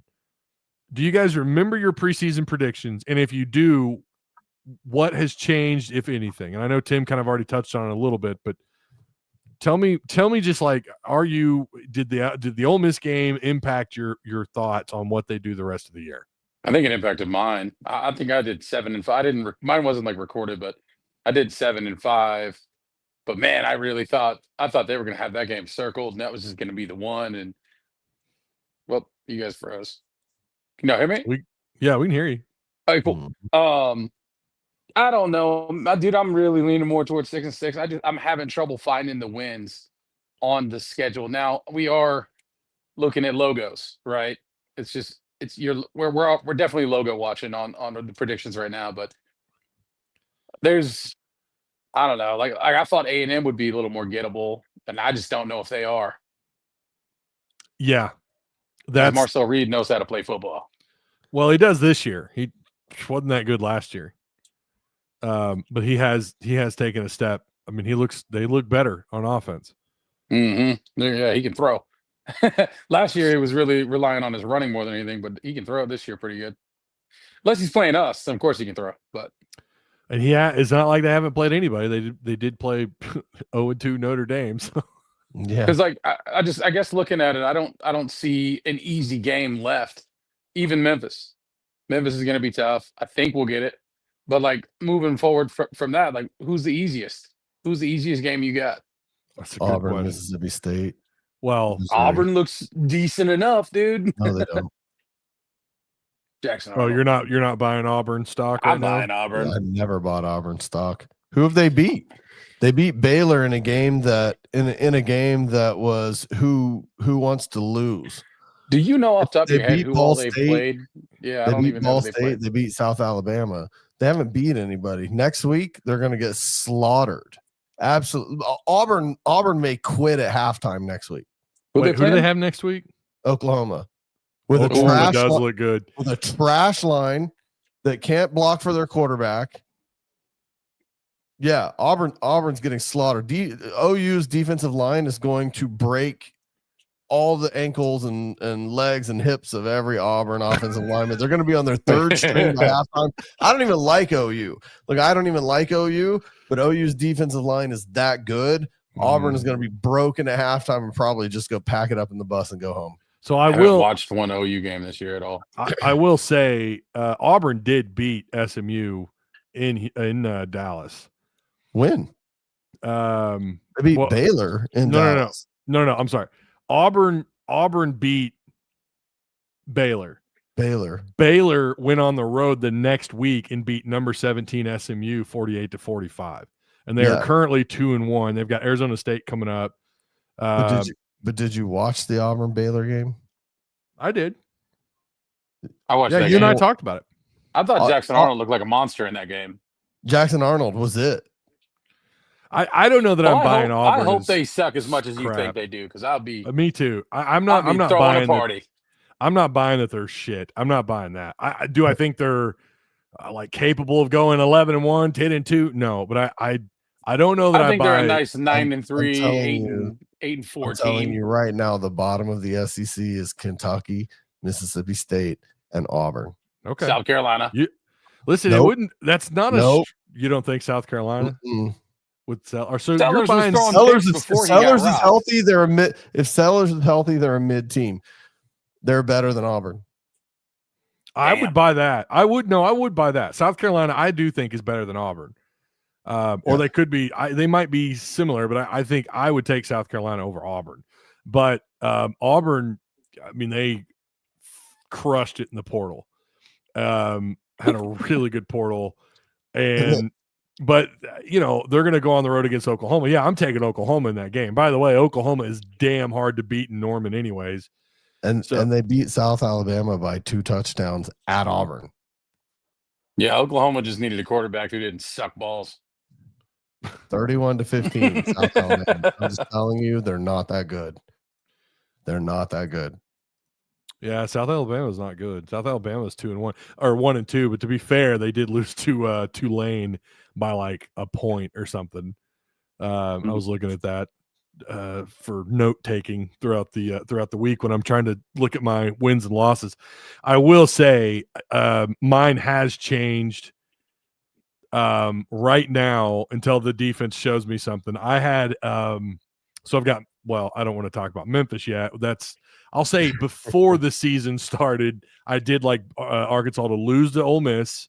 Remember, I had them 2-1 in that game, and going into Memphis, I had them beating Memphis, losing to Notre Dame. I'm now moving Notre Dame to a 50-50. It was not a 50-50 game. I'm now moving it to a 50-50. Reason being, Notre Dame is not defensively. There's something going on. I can't quite put my finger on it yet. I will when we prep for Notre Dame. At Tennessee, I had as a loss as a 50-50 game. I might be removing that as a 50-50. I don't. Tennessee's I got Tennessee offense as a loss, man. And you know they who look so good against Georgia. You know who I think we're going to beat that we'd never seen coming? Texas. Who? Right? Yeah, because of Manning. Yeah. Because their offense is bad and our offense is great. Our defense is bad and their defense is probably good. Mm-hmm. I don't know. It's going to be interesting. I think it's going to be more interesting than we thought. Yeah. And then I've got A&M. I had as a win off a 50-50 game. I'm now moving that to a loss, but still being a 50-50 game. Yep. So right now, I the defense has got to show me that they're taking this shit serious. Yeah, I was going to say if the defense shows back up somehow, maybe I'll lean more into Texas A&M. But right now, I'm same page as you with that. Yeah. We didn't do our. Thank you, Mac, for bringing that up. God dang, we had like 14 topics, and I told these guys I was like, we can't cover everything that Hunter said. We can't cover everything Pittman said. Like, we can't go over all of it. But so we forgot. We do have a YouTube question that I'm going to have to make up on the spot because I didn't put any thought into it today because I was just swamped with trying to figure out how the hell we're going to do this show and some other stuff here in the house. What would be a good YouTube question? You guys can help me with this. How about real simple? Does the secondary improve? Do you believe the secondary can improve? I think that's pretty easy, pretty simple, pretty straightforward. And if so, and a lot of times people are not giving me an explanation. Give me an explanation. I would love to. I would actually, instead of yes or no, the defense will whatever. Tell me why. Ain't nothing but a. My question is if they. I was listening to you guys earlier when I wasn't able to be on, but if they fire T. Will mid-season, what are they gonna do? Put Woodson? Yes, because that's the same thing we're doing. Yeah, it'd probably be to put Woodson in that position. Yeah. I just don't. By the 6 of way, one, half that's a dozen of the other. You know what I mean? that is the post live question. I mean, you can answer it in live chat. That's fine. But if you want XP, and this is 1,000 XP, people. So if you're in Discord, screenshot your after the chat or after the live show is over, screenshot your reply. Tim does it. I love that. Tim does it, and he's here. So that's awesome. I have fun with it. And it's actually gotten to be pretty cool to read some of these. But so yeah, after the live, screenshot it and send it to me. And then take a look at Aragorn's card in Discord that he won. He won a dual autograph Darren McFadden Felix Jones card just for being a legendary status member. People, I'm telling you, it pays. By the way, I didn't tell you two. I probably should have. I forgot. I'm already putting together a portal watch list. I'm already putting that one was one together. more question I had, dude. Can we get the players that are on these teams that hit the portal right now? Can we pick them up mid-season? Yeah. Because I don't know it'd be nice about to get a couple D linemen. I don't know that they can. I don't know that they can legally play. No, surely I not. don't think they can. That would I be don't know. awesome. I say that, and yet someone on Twitter said that they are available for a red shirt. So I guess I don't think that's they can because play. they haven't played 4 games. Yet. Right. Yeah, you can't play. Actually, is it 5 now or is it 4? No, it's 4 now. That's right. It used to be 3, then moved to 4. So you can. And I added a player from Virginia Tech to that list.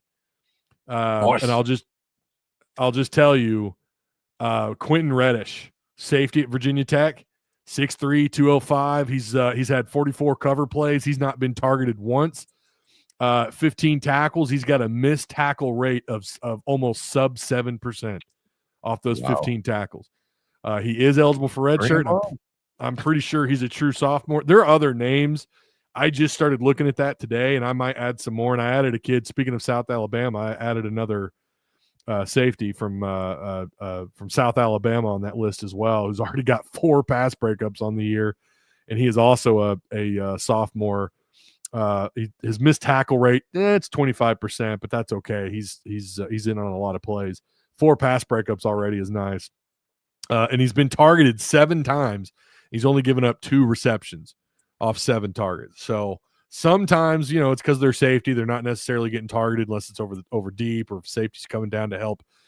Maybe he's in man coverage against tight end or a running back or something. But typically, the safety's creeping back, cover 2, probably bouncing back to help umbrella cover a receiver. So they're not technically getting targeted a lot. But sometimes that can be a pretty good sign when a receiver doesn't want to mess with that guy and they're not going to throw in his direction. Could be some of that. Don't know. Haven't watched their film. But go look at that list. The search criteria on it's the portal watch list. You got to be a Patreon member to see it, and I'm already putting it together. No, these players are not in the portal yet, other than the Virginia Tech kid, if he wants to. Again, that's Quentin Reddish. But these are other kids that are they're typically they're playing really well with non-P4 schools. And we know how this works. When you're a group of 5 player and you're standing out and you're doing pretty good, guess what they do? They hit the portal. So I'm just keeping tabs on these players. Ethan, Robinson, we picked up from Georgia Tech.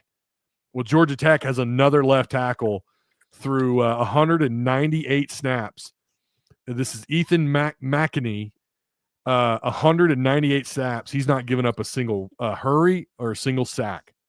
And that's after playing Clemson. So I'm just saying, we're putting this list together. Maybe we could bring in another Georgia Tech left tackle. So I'm putting that together. Go check that out. Go be a Patreon member. You don't even have to be legendary status to see that. You just got to be a $4 donor. You get access to that. What is y'all's thoughts on punt return progress? Tim, I know you've got. Let's just talk about special teams in general. Number 1 special teams problem is not the players, it's the coach. If there was a coach that needs to go more than T-Will needs to go, it's Scott Fountain. He needs to go.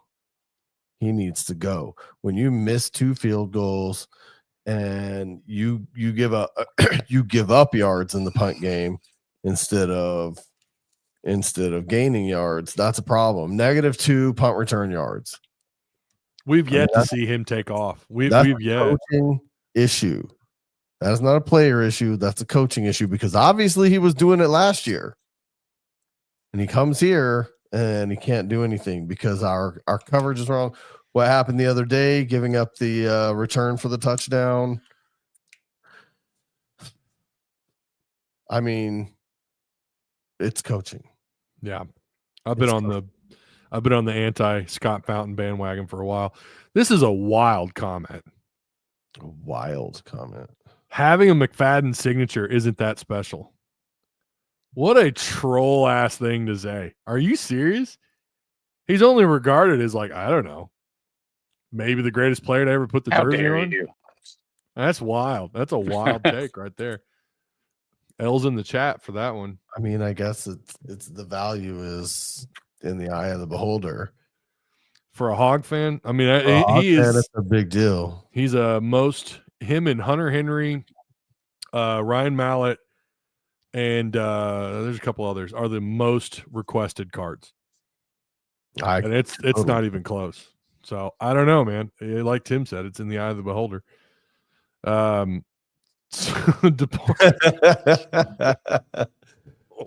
isn't that French? You can deport them to France. They're about to go through a civil war.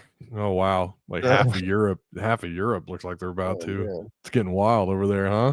Mm-hmm. Fountain's still there because they say he's a good recruiter, a little higher. Clint Bryant. Yeah, I have actually heard that.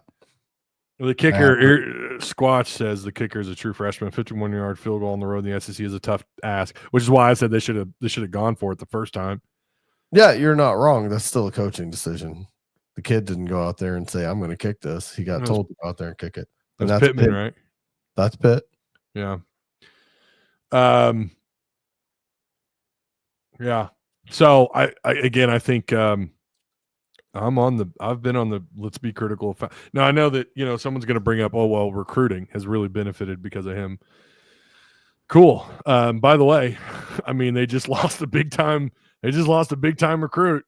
Yes, they did. So I don't know, we want to, how great has recruiting been? They lost Bryce Gilmore. If you guys missed that, did we lose Travis? We keep losing him. He's like walking in a field or something. I don't know. It's all dark. I'm doing a lot of stuff right now. Yeah, but Bryce Gilmore has committed to Texas Tech. He did that back on the 14th. So, oil money, baby.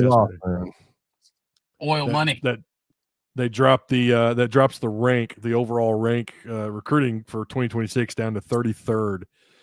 And I don't know that that's going to be the last. Patreon chat has been talking about a certain name that might be decommitting, and if he does decommit, oh my gosh, not great. So yeah, Arkansas recruiting has not been stellar.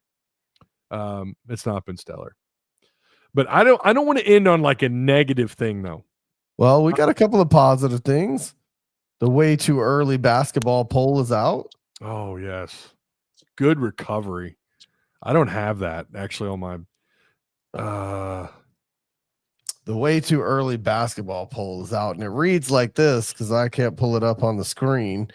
This is how dedicated I am to the show. Number 1, Purdue. Number 2, Houston. Number 3, Florida. Number 4 is UConn. 5 is Duke.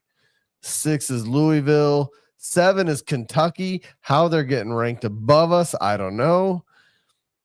8 is St. John's. 9 is Texas Tech. 10 is Michigan. 11 is BYU.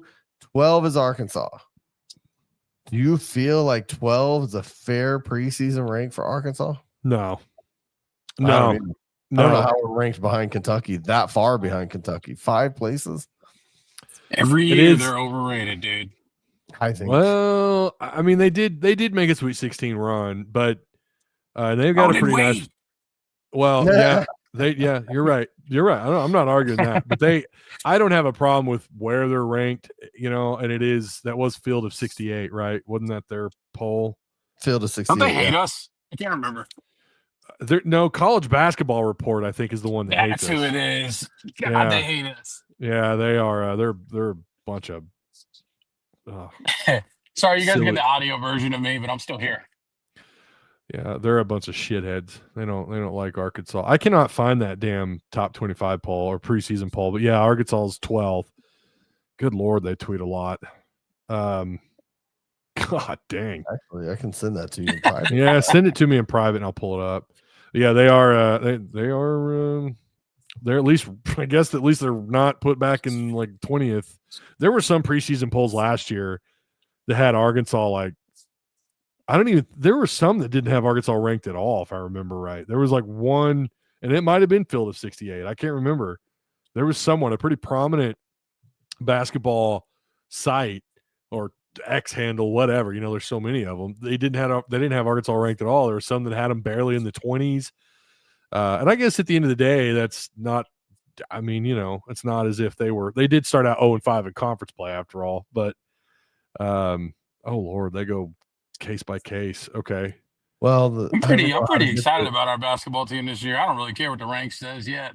Yeah, and you're not supposed to. You're not. We don't ever bring that up to tell you, oh, you should care. No, you really shouldn't. It's about the, you know, the notoriety and kind of the respect. Yeah. They have Acuff, Wagner, Knox, Brazil, and Pringle as the projected starters. Yeah, and they've got them at 12, just ahead of UCLA. And UCLA might be pretty good.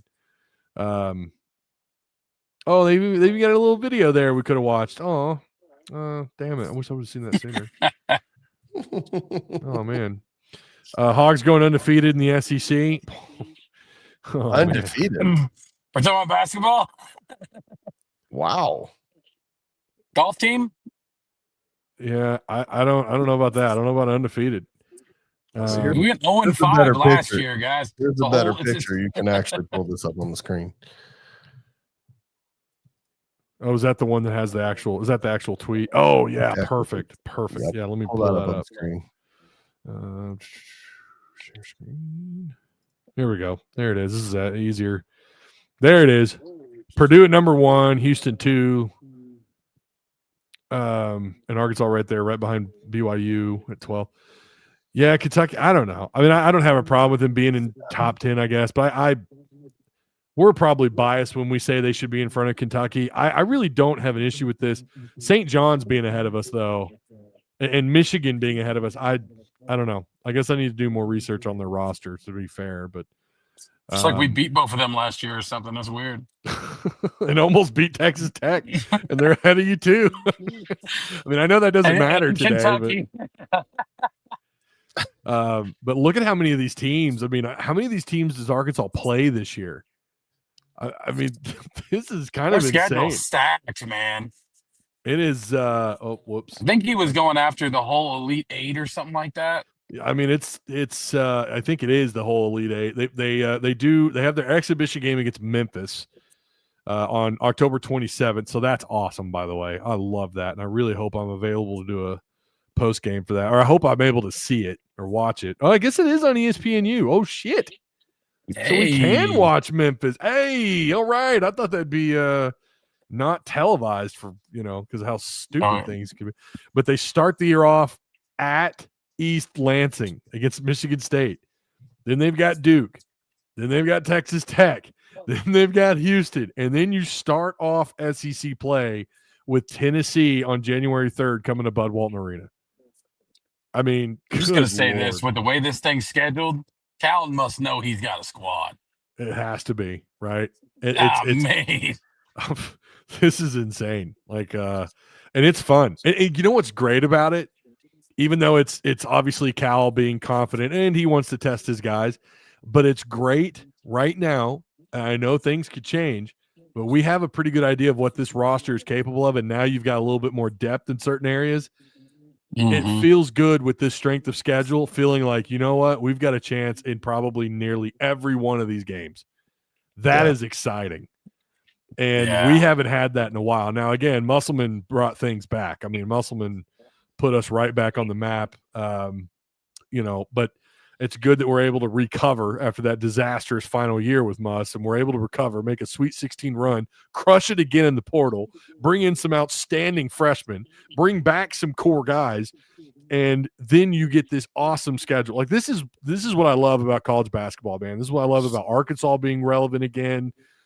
It's about to heat up, man. And that's what's great. As soon as we turn over the calendar to October, which will be here before you know it, you've already got a game at the end of the month against Memphis, right before Halloween, baby. And Gonna again, make up nice for those 6 losses. it's going to be an exhibition. Oh, Travis, don't say that. You heard Midnight Madness is back. Midnight Madness is back, Midnight bro. Madness is back, and that was exciting. I don't care what anybody says. I may not enjoy it at near 50, but when I was a teenager, just going to watch them, getting to go watch them, play that kind of red-white scrimmage against each other, and just the excitement of that overall. I'm gonna date myself here a little bit, but what the hell is Midnight Madness? Oh man, first practice of the season at midnight. Yeah, at midnight on Friday night. It was always on Friday night. Awesome. And it started with I guess it started with Nolan. I don't think they were doing it before Nolan. I don't think so. I'm about to get buried in the comments, man. You brought a can of food to get in. There wasn't a cost to it. You brought a can of food, and that was given to a local food bank. I never went to one. Never? I never went to one. Years. I grew up right down the road from Bud Walton. We just, my dad didn't want me going. It was too late. He was like, well, you can read about it. I was like, no. All right, that's it. We all 3 got to go this year then. I would love, I probably won't. I don't know if I'll go. Do it. We'll see. Maybe. I'm a strong maybe. Do we have a date on that, Tim? Have they officially announced it? They announced it's coming back. I'm not sure they gave the date. I'm looking right now. I will drive up there and get a hotel, bro. Get a hotel. I've got a spare room. Yeah, what are you talking about? October 15th. Friday, October 15th. Yeah, there it is. October 15th. Oh, wow. Oh, okay. October. Ooh, that's 2 days before Sean's birthday. Yee! I'm a hard man. Oh, wait, that's the wrong date. Hold on. Okay, make it better. No. That's what I got. I've got. That's what I have. I pulled it up, but that's from oh shit, that's from 2013. Yeah, that's from 2013. Still on the Razorback.com website. How bizarre. Damn it. Archive your stuff, Arkansas. Archive your stuff. So that is wrong. It is not October 15th. So I could fix this by bringing Sean with me. Yeah. Oh man, it's a good thing we corrected that on the live. Oh my gosh. We've got a super chat. I'd love to hear your thoughts on Sam's temper tantrum. Oh man. So I have the video. I like it. We can play it. I'd love to hear y'all's thoughts on Sam's temper tantrum during Saturday night's post game. I think this was one of the clearest moments of honesty in saying I don't know what to do. SID got him out fast. He was pissed, dude. He was pissed. Let me find it here. I like it. I knew that was coming. Man. I don't know what I do with it. Tell me what to do. I don't know what to do. Curious for you, how do you believe that this team will learn from? Okay, look, I mean, he doesn't have a super expressive face. He looks pissed after that question. I mean, he's obviously he was bothered. So annoyed that someone asked that damn question. From the loss tonight, and to hopefully flip the script moving forward in the next couple of weeks. I don't know. I mean, they're hurt, which is a good thing. It means something to them, which is a good thing. So when you have that, they'll go back to work and they'll do a good job with that. I'll play that again. Hold on. Yeah, I knew that was coming. I mean, I don't know what I do with it. Right there. There's the look. There's the look. I mean, this will. Yeah, someone brought this up in chat. That's going to help recruiting. Guy back into the next. Say what? He's like, don't let that guy back into the next press conference. Wait, is that the new guy? The new guy? I don't know who asked that question. I've been asked that like 3 times. I don't know who asked it. I guess isn't his name? I think his name's Daniel Shee or something like that. Oh, that wasn't Daniel. Was it not? Okay, no, I know he's a new guy that's around. I just didn't recognize. Daniel's not voice. new. Daniel's been around for a few years. Let me hear the voice again. Yeah, I knew that was coming. I mean, I don't know. Oh hell, we can't hear him. I don't think that was Daniel. Okay, I don't want to trash the poor guy. Yeah, he's already been through it once. Daniel's the one that Yes. bless his heart, dude. Daniel's awesome. He's a good dude. I never really talked with him a lot, but I got the sense he's a good guy. Why is that on my volume screen? I can't. Okay, for sure. Midnight Madness hasn't been scheduled yet. Yeah, it hasn't been scheduled. I looked and looked. Let's go, Wupixui. Can't wait to watch us crush it in basketball. I'm telling you guys, I am so excited for this basketball. Basketball's going to be fun. So what are your thoughts on this, guys? Tim wants to know, and I think it's a fair question. What are your thoughts? Tim, you can start. I mean, it's just another of Sam saying things because he doesn't think through the implications of what he's saying. If I was an opposing coach, I'd clip that shit. I would clip out the guy asking the question and just get Sam going, I don't know what to do with it. I don't know what to do. You tell me what to do. I would clip that and I'd send it to every recruit and say, you want to play for this? Yeah. I mean, I would. Hey, It's not necessarily that I don't understand the context, but sometimes you have to think about what you're saying. And he's such a good old boy that he never thinks about what he's saying or the implications of what he's saying. Like Travis earlier kind of wanted to take on Hunter Yurachek for what he said. But to me, this is a much worse thing that Sam said than what Hunter Yurachek said at the Touchdown Club, because you clip this out and you go, look, you want to go play for a coach who doesn't know what he's doing? Yeah. I'm this sorry. Is worse. This is definitely worse. Way worse. Well, them 3 stars, they're going to be so disappointed. No, but you know what I'm saying. I know. I'm just. I'm not saying that the context. I like how mad he got. So what? But context I like it. I like that he was mad the whole post game press conference. I like that he was pissed. He's not. Travis, watch his post games lately. I mean, he doesn't look like he's having a good time even after a win. Well, he's not. I've not gotten that vibe at all, and I hate that for him. Like, I really do, man. I mean, I get that he's under a lot of pressure, and they did lose, and he should be pissed about it. He ought to be mad, and I'm glad there was some kind of reaction there to that question. But even after wins, he just does not look like he's having a good time. Now, I don't know that I buy that he's retiring. I have not bought that yet, because talking to, listen to what Courtney has to say about it. Courtney says he is absolutely going to coach out his contract if they give him that opportunity. I think he's gonna. But I don't know if you're not having fun, man. At this point, even though I realize like he's making a lot of money and he's also not winning games. Well, you got to look at the games that. Okay, so when he wins the game, it's you were supposed to win that game. But when he doesn't win a game, we knew that was coming. It's you know what I mean. He's fighting a losing battle at all times. That's part of it, though. He created that culture, and he understands what it means to be a coach, and that's part of the gig. That's part of the gig. You want to see him? You want to see him happy? Let him win a. Sorry, go ahead, man. My bad. When he wears his feelings on his sleeve constantly, whether he wins or loses, it's just not a good look for him. And that's what he does. And I get it. Again, he's upset because he doesn't get a lot of credit for the wins, but that's part of the gig. You understand that when you coach. If you can't handle it, don't coach. Oh, by the way, that question, Megan. Megan, what are you doing up, ma'am? This is your bedtime. She's in her. To be fair, she's on East Coast time zone there, so it's like 9 o'clock for her. It was Evan. Yeah, so it was Evan from Pig Trail. Yeah. Sam has a losing culture. A lot of comments about when you make that kind of money, you're not allowed to be happy. I mean, I guess if you compare it to when he was first here, or even, a couple of years back, like he at least looked like when they were winning, he was obviously doing a lot, but we lost. Good Lord. Oh my God, dude. We're going to have to start keeping count of how many times he's at least trying to be here. Though. Shit about me, Ty. Yeah, it was. Get that guy some fiber. On a phone call. I'm sorry. No, you're good. I'm mobile. Well, what did I miss? Sorry, boys.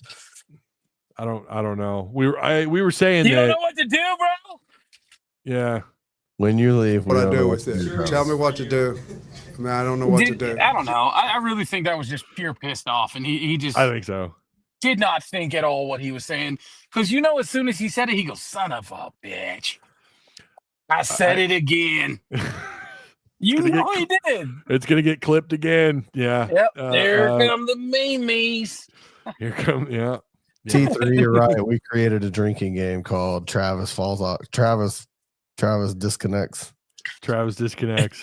Take a shot every time Travis disconnects. Gotta get that You guys studio. You guys got to realize how hard this is to do from your phone. It sucks. And my phone is a busy ass phone, man. I've done it it sucks. Mr. Bloodline says when you make millions, you don't get to feel good and be happy when you're shit in the bed. Yeah, I mean that's fair, but even may when be the only way that this fan base loses him and gets rid of him is for him to go, this is bullshit, I'm leaving. You know what I mean? I'm tired of just being the thing is right now we're 2-1. There's not a ton of reason to complain. Yes, we lost the game. There's not. We lost the game that we should have probably won this year. But we have a winning record. We have the potential to be 3-1 in a week. And the way Notre Dame's playing, we have a potential to be 4-1. And I think maybe it calms down a little bit for Sam if he manages to pull that off. Now, I don't believe in him at all. If you want to see Sam smile, let him win a 1-score game. You'll see him smile. Maybe I think he'll actually in spite bring that up in the post game. Absolutely. Like, hey guys, now what? What are you gonna say? I won a 1-score game. Yeah. But depending on who that's against, like, would you be thrilled about that if it were Memphis? I would laugh. What if it were Texas? I mean, I get that Memphis. It would be Sam's version of Houston Nuts. I called that play, brother. Oh. It's gotta be a 1-score SEC game. You know what I mean? And he'll be like, all right. And I ain't talking about Mississippi State. I'm talking about that's the game. By the way, I have also moved to 50-50. I don't know if I made that clear earlier. It's actually fair. I think think looking a little better. They're looking better. I moved them to 50-50 back on the 7th. I have it noted. They are better. I still think Arkansas wins. I give them the win. As high-powered as our offense is, I think that's going to keep us in a ton of games. If the defense can just survive, you know what I mean? Yeah. Just bend, don't break. That's all you got to do, man. Quit breaking. That's really the problem. Is we didn't bend, don't break. We just broke. We just broke every friggin' time. It was very John Chavis. It was discombobulated. It looked like a Chad Morris era debacle on defense. You remember last season when everybody wanted T. Will to be the head coach? Yes, I do. And I kept asking why. I kept asking why. What are you talking about? Like, what are you talking about? No, he should not be. And they were saying that when the year before last. When he was the first. T. Will is either going to leave or get fired this year. And listen, I'm not saying there's my hot take. I'm not saying T. Will may not be great somewhere else, but here it's just, and to be fair, you're up against it at Arkansas. How many defensive coordinators have had success here? I mean, really, how many? He needs to go to the Big 12, man. He'll be fine. Well, yeah, I mean, it's where he was. He was at UCF. Look, yeah. I'm gonna back us up here just a little bit for a second. You make Mississippi State a 50-50 game. Mm-hmm. And you did it because Mississippi State beat Arizona State. Okay. Right. Am I wrong? Yeah, right. No, they beat Arizona State at home. Right. A ranked Arizona State team. Right. But Arizona State's garbage. So I wouldn't change it. I'm looking at Is anybody good on your list? No, not on Tim's list. You have to forget that we're in cupcake season. Arizona State won't be ranked. Tim's the team captain of the Negative Nancy's. Hear me. Arizona State won't be ranked in 3 weeks. Okay. At all. You might be right. Yeah. And it's because they played Northern Arizona and barely beat them. Listen, they played Texas State and barely beat them. Mississippi State can be. This is the thing. Mississippi State can be the low on the totem pole SEC team and still be better than a way overrated Arizona State, who would have been in the Pac-12 that doesn't exist. Scatterboo, boy. But again, I'm not picking them to beat Arkansas, man. I only said I moved it down to a 50-50 game. I'm saying I don't even think it's worthy of 50-50 because really Arizona State's so overrated at this point. Well, it's a 70-30. They might be, but they are 2-1. But it is against inferior opponents. But we don't. I would say that we don't know. We don't know much about anything. I did watch the Mississippi State game, and I was pretty impressed with their defense. I thought they looked pretty good. Arizona State made some mistakes. I liked what I saw. Shapen when he's healthy. How did their offense look? Yeah, I haven't watched, but I know Levy's he's Bryle's brother-in-law. He can't be bad at it, right? His brother-in-law, he must be great. Oh my gosh. It's in his DNA. It's in his dinner. Shapen against Arizona State, 3 touchdowns. I think he threw for almost 300 yards. He didn't look as good running. I think he only had maybe 20 or not even 20 yards rushing. It wasn't great running. Shapen when healthy though, and he has protection. He could be decent. I think he'd be a pretty okay quarterback at, I don't know what he could be at best because we haven't really seen it yet. And I think they're still dealing with some injury stuff too. But, we're going to find out a lot more about them when they play. They have Northern Illinois coming up, and Northern Illinois is not very good. They're 1-1. Played a close game against Maryland, I think. But we're going to find out a lot about them when they play Tennessee at home. Yeah. But I'm just saying, I for now, if on my list, I've got it as a 50-50 game. And Tim, we just sit here and spend a whole 45 minutes shitting all over the Arkansas secondary. So, I mean, to be fair, it's not as if Arkansas has shown us that maybe every game shouldn't be 50-50 until they get that secondary corrected. But I mean, actually, you're absolutely not wrong. But I will stick with what I think about the 3 games. Okay. I might have some other games that are in the 50-50 win, 50-50 loss, but the 3 games, Missouri, Mississippi State, and Auburn, are for sure wins. Mississippi State is a for sure win. It's not a 50-50. They haven't really beat anybody. When you go in and look at Arizona State, they haven't really beat anybody. Arizona State's not okay. good. But who is Arkansas beaten to make you think otherwise? Nobody. I just think Arkansas is better than Mississippi State. There are teams that you just know, and then there are teams that you don't know. Yeah. Are we better than Texas? Maybe. That's a 50-50 game that I put us on the loss side for now. I moved that to 50-50. What I'm trying to do. When you got Mississippi State, when you got Auburn, just to answer the question, and then Travis, you can have it. But when you got Mississippi State and you got Auburn, and you just really look at quality of opponent, I mean, honestly, we should have beaten Ole Miss. That was more coaching problem than actual player problem, and I think we have better talent than Mississippi State or Auburn, either one. I definitely think we have more talent than Mississippi State. I definitely agree with that. What I'm trying to do is to account for injury when we get deep in SEC play, as far as tempering my expectations, because that's the real. Everybody's like, they play an SEC team once in a bowl game. SEC. That's not what the SEC is. It's playing these teams back to back and surviving it. That's SEC it's the grind for sure. Yeah.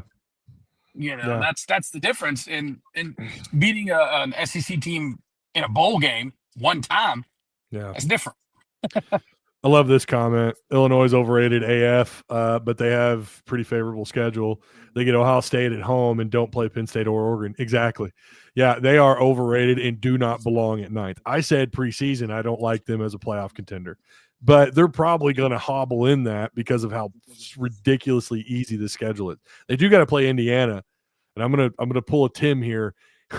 Indiana's overrated too. I mean, look who's good on your list, Ty? fair.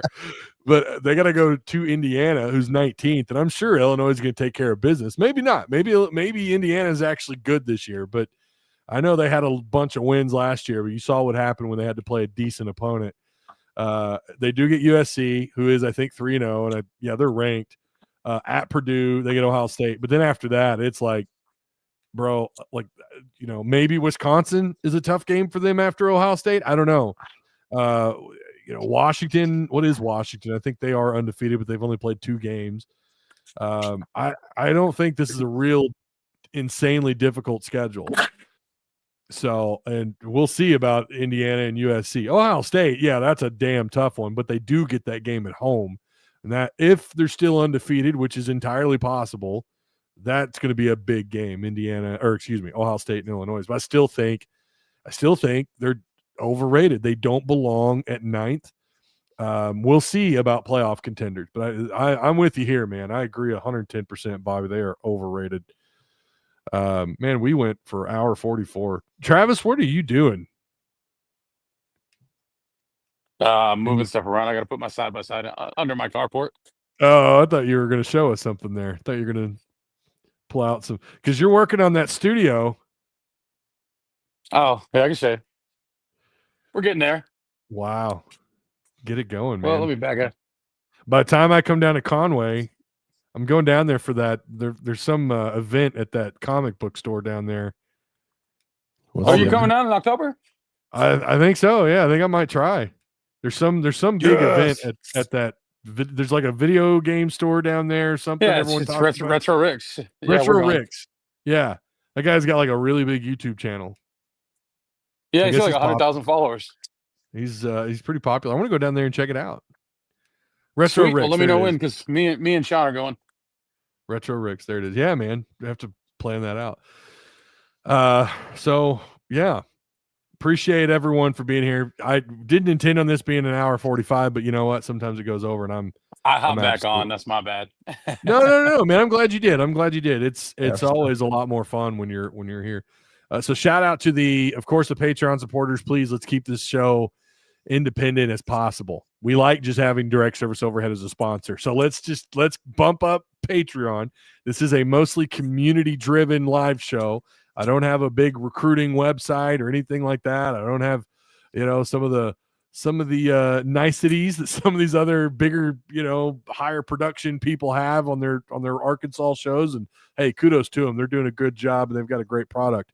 But I want to keep this thing as independent as we can, and that means bumping up Patreon. So please consider joining. It helps the channel out.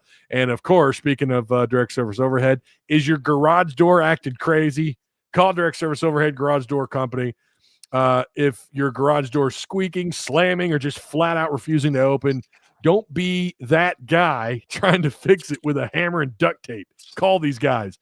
They offer garage door repairs, broken springs, new doors, openers, you name it. And the crazy part, they'll come out the same day, even late. Like when you get off work at 6 p.m. and your garage door decides to play dead, they're there. Real humans answer the phone, no robots. So, yeah.